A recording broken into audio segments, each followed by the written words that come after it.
So guys, ফ্রিতে daily cashback earn করার জন্য আপনি কি করবেন? সর্বপ্রথম আপনার ফোনে থাকা ফ্লিপকার্ট অ্যাকাউন্টটি ওপেনিং করে নেবেন। যদি ফ্লিপকার্ট অ্যাপ না থাকে আপনার ফ্লিপকার্ট অ্যাপ ডাউনলোড করে সাইন আপ করে নেবেন।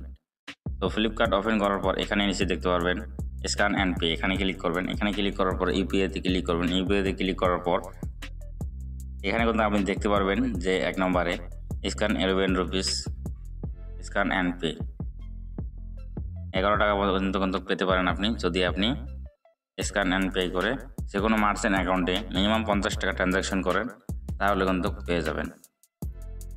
সো আমি 50 টাকা ট্রানজ্যাকশন করে দিলাম আমার পেটিএম এর মার্চেন্ট অ্যাকাউন্টে। সো এটা কিন্তু আপনি ডেইলি 5 বার করতে পারবেন। ডেইলি 5 বার কিন্তু 50 টাকা করে যদি করেন, তাহলে কিন্তু আপনি দেখতে পাচ্ছেন আমি কিন্তু 2 টাকা ক্যাশব্যাক পেয়ে গেলাম। 2 টাকা কিন্তু আমার ব্যাংকে কিন্তু এখনই কিন্তু ক্রেডিট হয়ে গেল। সো আমি নেক্সট আরেকটা ট্রানজ্যাকশন করব। লাইভ পুরো আপনাকে দেখব আপনারা কীভাবে কিন্তু ক্যাশব্যাক আর্ন করতে পারেন।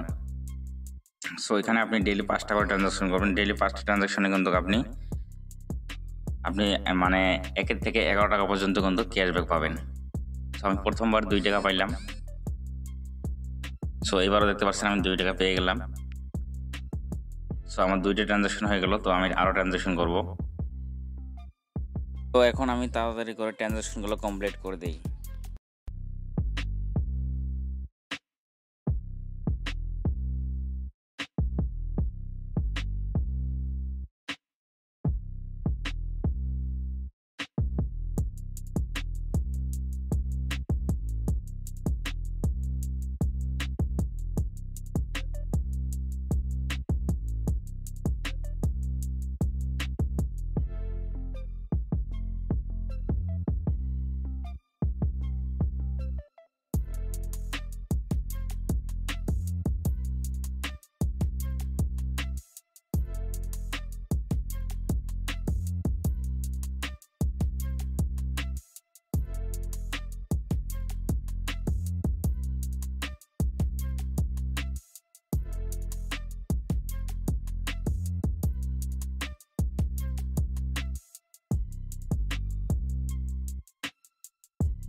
সো গাইস, আপনাদেরকে আমি এখানে দেখিয়ে দেবো ট্রানজ্যাকশন হিস্টোরি দেখতে পারবেন। আমার কিন্তু 2 টাকা করে ক্রেডিট হয়েছে একটা করে ট্রানজ্যাকশনে দেখতে পারবেন। এখানে নিচে দিয়ে যদি যাই আমি ট্রানজ্যাকশন হিস্টোরি দেখতে পারবেন, ভিউ অল ট্রানজ্যাকশন এখানে দেখতে পারবেন। আমি কিন্তু 50 টাকা ট্রানজ্যাকশন করেছি 2 টাকা পেয়েছি, আবার 50 টাকা ট্রানজ্যাকশন করেছি 2 টাকা পেয়েছি, আবার 50 টাকা ট্রানজ্যাকশন করেছি 2 টাকা, আবার 50 টাকা, আবার 2 টাকা, আবার 50 টাকা, আবার 2 টাকা দেখতে পারবেন। আমি কিন্তু সব কিছু পেয়ে গেছি।